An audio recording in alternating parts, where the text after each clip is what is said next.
Hello everyone, welcome to GS centre. दोस्तों, कैसे आप सब? उम्मीद है आप सब अच्छे होंगे। तो हमारी प्रैक्टिस सेट की सीरीज चल रही है। आज हमारा एक नया सेट है।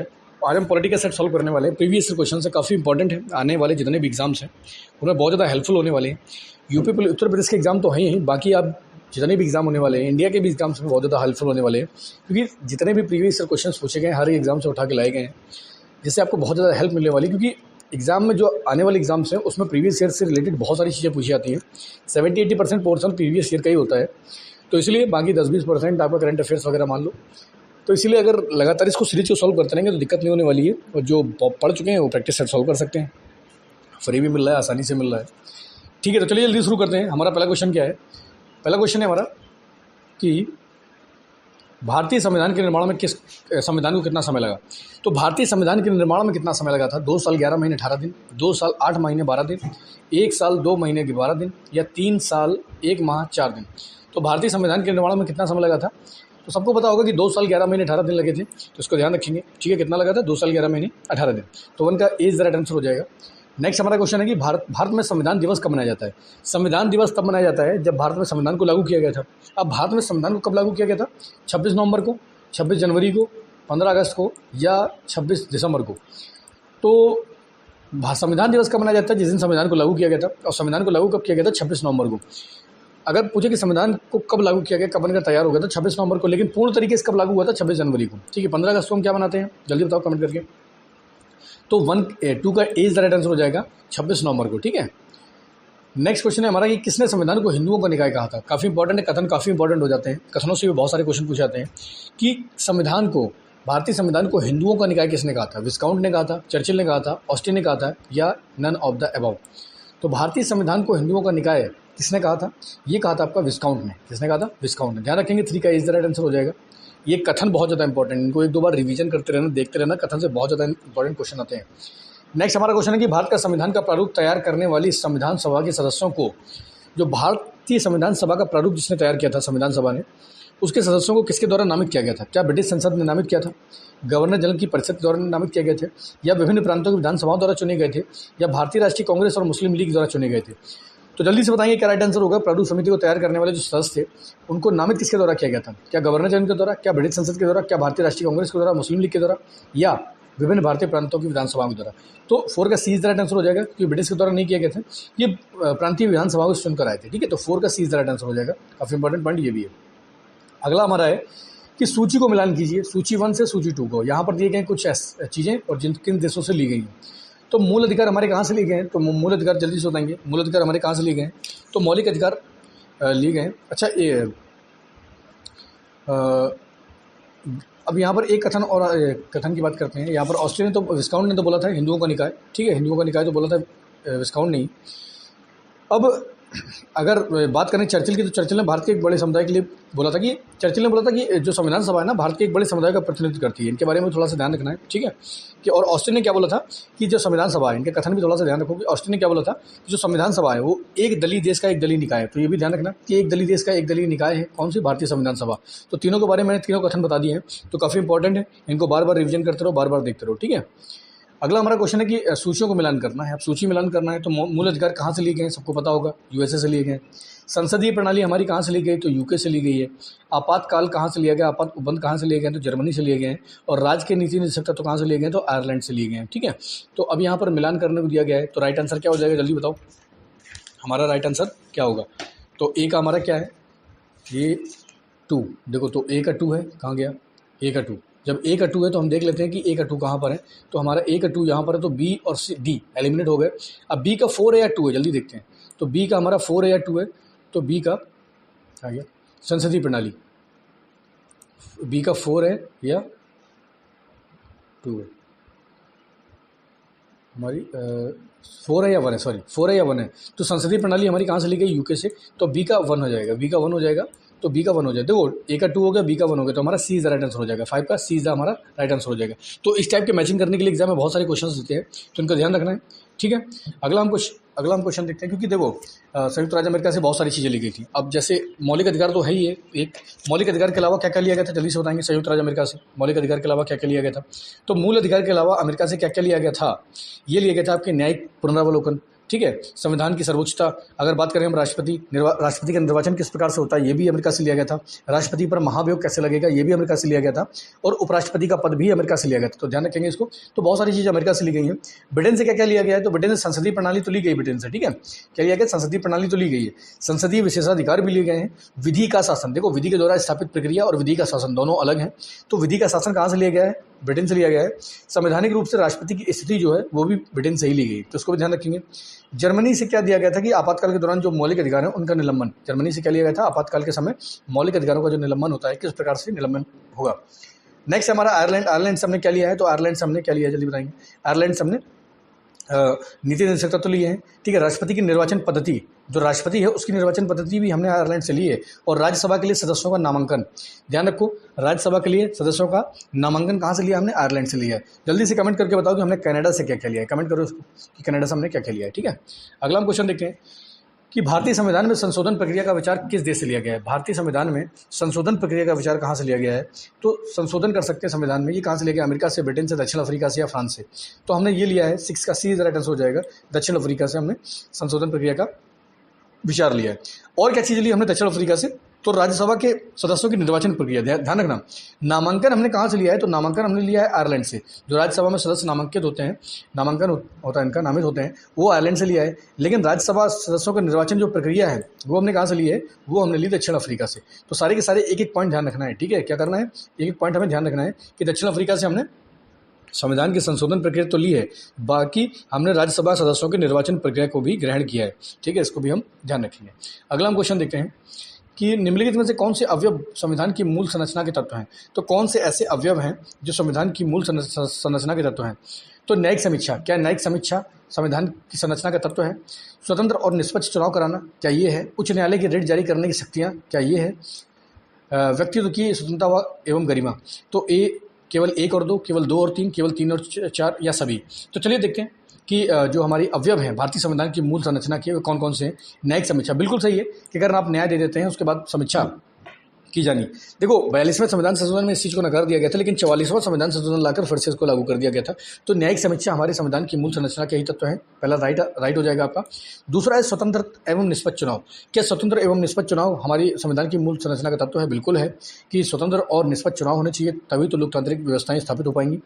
नेक्स्ट हमारा कि उच्च न्यायालय की रिट जारी करने की शक्ति, बिल्कुल कि उच्च न्यायालय रिट जारी कर सकता है, क्योंकि वो अपने अधिकार का प्रयोग कर सकता है। अगर कहीं पर भी गलत काम हो रहा है, किसी कार्यालय में गलत काम हो रहा है, या किसी जैसे बंदी प्रत्यक्षीकरण रिट जारी करता है, तो उसमें क्या है कि किसी भी व्यक्ति के खिलाफ कुछ गलत होता है तो वो क्या कर सकता है, रिट जारी कर सकता है, ठीक है। उच्च न्यायालय की रिट जारी करने, तो ये भी है। तीसरा भी है। चौथा है व्यक्ति की स्वतंत्रता एवं गरिमा, तो क्या ये भी है मूल संरचना। तो हाँ, प्रत्येक व्यक्ति को भारत में रहने का, घूमने फिरने का, स्वतंत्रता का और गरिमा का अधिकार दिया गया है। तो ये भी भारत की संविधान की मूल संरचना का तत्व है। तो इसका राइट आंसर क्या हो जाएगा, 7 का डी। और क्या क्या है आपके, जैसे मान लो हम संविधान की सर्वोच्चता, और क्या क्या मूल अवयव हैं थोड़ा सा मैं बता देता हूँ, ध्यान रखना इस चीज़ को। और कौन कौन से अवयव हैं, जैसे संविधान की सर्वोच्चता हो गया, संविधान की सर्वोच्चता भी हमारे संविधान का मूल तत्व है। लोकतांत्रिक व्यवस्था हो गया, या संविधान की पंथनिरपेक्ष चरित्र हो गए, या राष्ट्र की एकता एवं अखंडता हो गया। राष्ट्र की एकता और अखंडता के बारे में हम बात करते हैं तो वो हो गया। कल्याणकारी राज्य की स्थापना करना भी हमारे संविधान की संरचना का मूल तत्व है। और व्यक्ति जो स्वतंत्रता एवं गरिमा है वो भी है। संसदीय प्रणाली तो है हमारे यहाँ कि मूल संरचना का तत्व। कानून का शासन होना भी हमारे यहाँ क्या है, संविधान की मूल संरचना का तत्व है। समानता का सिद्धांत, सबको समान अधिकार मिले, ये भी हमारे यहाँ संविधान की मूल संरचना का तत्व है। और न्यायपालिका की स्वतंत्रता।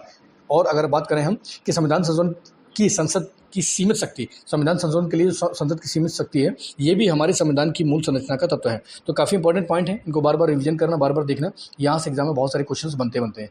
आगे हम देखते हैं इनमें से कौन सही सम्मिलित नहीं है।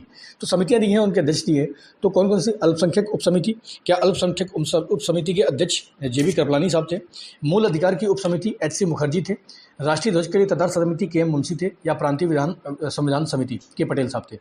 पहले केवल 1 और 2, 2 और 3, केवल 2 और सभी। तो इनमें से कौन सा सही सम्मिलित नहीं है, तो इसके बारे में हम चर्चा करेंगे। चलिए देखते हैं कौन सा सही सम्मिलित नहीं है। तो अगर हम बात करते हैं कि क्या अल्पसंख्यक उपसमिति के अध्यक्ष JB कृपलानी साहब थे, तो बिल्कुल नहीं। अल्पसंख्यक उपसमिति के अध्यक्ष थे आपके HC मुखर्जी साहब, तो 1 का 2 हो जाएगा। HC मुखर्जी साहब थे। तो क्या मूल अधिकार उपसमिति के अध्यक्ष कौन थे, तो मूल अधिकार उपसमिति के अध्यक्ष थे JB कृपलानी साहब, ठीक है। ध्यान रखेंगे कौन सा सही सम्मिलित नहीं है। आंसर क्वेश्चन ध्यान से पढ़ना, कौन सा सही सम्मिलित नहीं है पूछा है। तो पहला गलत हो गया, दूसरा भी आपका गलत हो गया, क्योंकि मूल अधिकार की उप समिति के अध्यक्ष थे जीवी कृपलानी साहब। आगे राष्ट्रीय ध्वज के लिए तदार समिति, क्या इसके के मुंशी साहब थे? नहीं, तो राष्ट्रीय ध्वज के लिए तदार समिति के जो अध्यक्ष थे वो थे आपके राजेंद्र प्रसाद। कौन थे? डॉक्टर राजेंद्र प्रसाद थे। तो ये भी गलत हो गया है। चौथा है प्रांतीय संविधान समिति, प्रांतीय संविधान समिति के अध्यक्ष कौन थे? तो क्या पटेल साहब थे? तो पटेल साहब नहीं थे, ये थे आपके नेहरू साहब, जवाहरलाल नेहरू थे प्रांतीय संविधान समिति के अध्यक्ष। तो इनमें से कौन सा सही सम्मिलित नहीं है? तो भाई साहब चारों के चारों सही सम्मिलित नहीं है, तो इसका राइट आंसर क्या हो जाएगा? डी। तो 8 का D is the right answer हो जाएगा। ऐसे क्वेश्चन बहुत पूछे जाते हैं, ध्यान रखना। अल्पसंख्यक उप समिति के अध्यक्ष एच सी मुखर्जी साहब है। मूल अधिकार उप समिति के जीवी कृपलानी साहब है। राष्ट्रीय ध्वज के लिए ततार समिति के अध्यक्ष राष्ट्रीय ध्वज के लिए डॉक्टर राजेंद्र प्रसाद। और प्रांतीय संविधान समिति के अध्यक्ष कौन है? जवाहरलाल नेहरू साहब। तो इनको ध्यान रखेंगे, बहुत ज़्यादा इंपॉर्टेंट पॉइंट है ये, सारे के सारे पॉइंट देख करो। आगे हम देखते हैं, नेक्स्ट क्वेश्चन है, देखो ध्यान से पढ़ना क्वेश्चन को, कि निम्नलिखित में से कौन से कांग्रेसी प्रारूप समिति के सदस्य थे? तो अब यहाँ पर ये नहीं पूछा कि प्रारूप समिति में कितने सदस्य थे, ये पूछ रहे हैं कि कितने कांग्रेसी प्रारूप समिति के सदस्य थे। ऐसे कौन से कांग्रेसी थे? क्योंकि प्रारूप समिति में कांग्रेसी भी थे, मुस्लिम लीग के लोग भी थे, ऐसा है क्या? जल्दी बताएंगे। प्रारूप समिति में क्या थे? कांग्रेसी भी थे और क्या थे? लीग के भी सदस्य थे। तो इनमें से कौन से कांग्रेसी सदस्य थे? तो देखते हैं ऑप्शन क्या है हमारे पास। ऑप्शन है एन कृष्ण स्वामी, गोपाल स्वामी अयंगर, अल्लादी कृष्ण स्वामी अय्यर, सैयद मोहम्मद सादुल्ला या डीपी खेतान, बीएल मित्र। 2, 3, 5, 1, 4, 1, 4, 5 या सभी। तो इनमें से कौन से ऐसे सदस्य थे जो आपके कांग्रेस से आते थे? कौन से सदस्य थे जो कांग्रेस से आते थे? तो चलिए देखते हैं, क्या एन गोपाल स्वामी अयंगर आते थे? बिल्कुल, एन गोपाल स्वामी अयंगर आपके कांग्रेस से ही आते थे, कांग्रेस के ही मेंबर थे। और क्या अल्लादी कृष्ण स्वामी अय्यर थे? तो नहीं, अय्यर साहब नहीं थे, अय्यर साहब नहीं थे। अल्लादी कृष्ण स्वामी अय्यर साहब कांग्रेस के सदस्य थे या नहीं थे? नहीं, ये सदस्य नहीं थे। ये किसके सदस्य थे? तो अय्यर साहब जो थे ये मुस्लिम लीग के सदस्य थे, ठीक है, ध्यान रखना। सैयद मोहम्मद सादुल्ला, क्या सादुल्ला साहब भी कांग्रेस के थे? नहीं, सैयद मोहम्मद सादुल्ला जो थे ये आपके मुस्लिम लीग के सदस्य थे। क्या डीपी खेतान साहब कांग्रेस के सदस्य थे? बिल्कुल, तो डीपी खेतान साहब कांग्रेस सदस्य थे। तो देखो पहला और चौथा तो हमें मिल गया, पहला इसमें नहीं है, खत्म करो इसको, और पहला इसमें है, ठीक है। तो पहला और चौथा, 3 हमारे पास ऑप्शन बच जाते हैं, पहला और चौथा। तो पहला चौथा है। 5वां देखते हैं, क्या बीएल मित्र, क्या बीएल मित्र जो थे क्या ये कांग्रेस के सदस्य थे? जल्दी बताएंगे, जल्दी से बताएंगे, क्या ये कांग्रेस सदस्य? नहीं, बीएल मित्र साहब जो थे ये निर्दलीय थे। अगर कहा जाए तो ये निर्दलीय थे, ये कांग्रेस सदस्य नहीं थे। बीएल मित्र साहब क्या थे? निर्दलीय। तो आपका राइट आंसर क्या हो जाएगा? 1 और 4। राइट आंसर क्या है? 1 और 4। तो आपका 9 का बी इज राइट आंसर हो जाएगा। क्या हो जाएगा? 9 का बी। तो कौन कौन से लोग कांग्रेस के सदस्य थे? तो एन गोपाल स्वामी अयंगर और डीपी खेतान। कृष्ण स्वामी अय्यर जो थे, जो कृष्ण स्वामी अय्यर थे, तो क्या ये कांग्रेस के सदस्य थे? बताइए। ये नहीं थे। सैयद मोहम्मद सादुल्ला, ये तो बिल्कुल नहीं थे, कि मुस्लिम लीग के थे। बीएल मित्र साहब किसके थे? बीएल मित्र निर्दलीय थे। तो B is the right answer हो जाएगा 9 का। 10 क्वेश्चन देखते हैं हम, कि भारतीय संविधान सभा में निम्नलिखित में से किस समुदाय का प्रतिनिधित्व एक समान था? तो किन समुदाय का प्रतिनिधित्व एक समान था संविधान सभा में? अगर ये क्वेश्चन आप अटेंड कर रहे हैं ना तो आपकी स्थिति बहुत अच्छी है। अगर आप क्वेश्चन छू भी नहीं पा रहे हो ना तो बहुत ज़्यादा दयनीय दशा है। अगर नहीं कर पा रहे तो बहुत ज़्यादा पढ़ाई करने की जरूरत है, क्योंकि ये लेवल आजकल एग्जाम छू रहे हैं। एग्जाम्स इसी पैटर्न पे आ रहा है। अगर आप ऐसे क्वेश्चंस कर ले रहे हैं तो आपका सिलेक्शन पक्का है। अगर नहीं कर पा रहे हो तो बहुत ज़्यादा दयनीय स्थिति है। तो चलिए अगला क्वेश्चन देखते हैं। लास्ट क्वेश्चन है हमारा, कि भारतीय संविधान सभा में निम्नलिखित में से किस समुदाय का प्रतिनिधित्व एक समान था? कौन से ऐसे समुदाय थे जो बराबर इनको सीटें मिली थी? जैसे पारसी सिख थे, पारसी एंग्लो इंडियन थे, एंग्लो इंडियन और भारतीय ईसाई थे, या भारतीय ईसाई और जनजातियाँ थी? तो कौन थे? जल्दी बताएंगे। देखो अगर हम एंग्लो इंडियन की बात करते हैं, तो इनको 3 सीटें मिली थी। अब इनको 3 सीटें मिली थी, और पारसियों को कितनी सीटें मिली थी? तो भारतीय जल्दी बताएंगे। एंग्लो इंडियन को कितनी सीटें मिली थी? 3 सीटें मिली थी, ठीक है, ध्यान रखेंगे। और पारसी को कितनी मिली थी? पारसी को भी आपको 3 सीटें मिली थी। तो यहाँ पर कौन सा एक समान था? ठीक है, तो कौन सा एक प्रतिनिधित्व समान करता है? ठीक है, तो यहाँ पर क्या था? एंग्लो इंडियन को 3 सीटें मिल गई थी, ठीक। और भारतीय ईसाइयों को और जनजातियों को, भारतीय ईसाइयों और जनजातियों को कितनी सीटें दी गई थी? 6। ध्यान रखो, भारतीय ईसाइयों को देखो, एंग्लो इंडियन को 3 मिली, भारतीय ईसाई को कितनी मिली? 6, ठीक है। भारतीय ईसाई कितनी मिली? 6। जनजातियों को कितनी मिली? 6। पारसियों को कितनी मिली? 3। एंग्लो इंडियन को कितनी मिली? 6, ठीक है। एंग्लो इंडियन को 3, ठीक है, ध्यान रखेंगे यहाँ पर।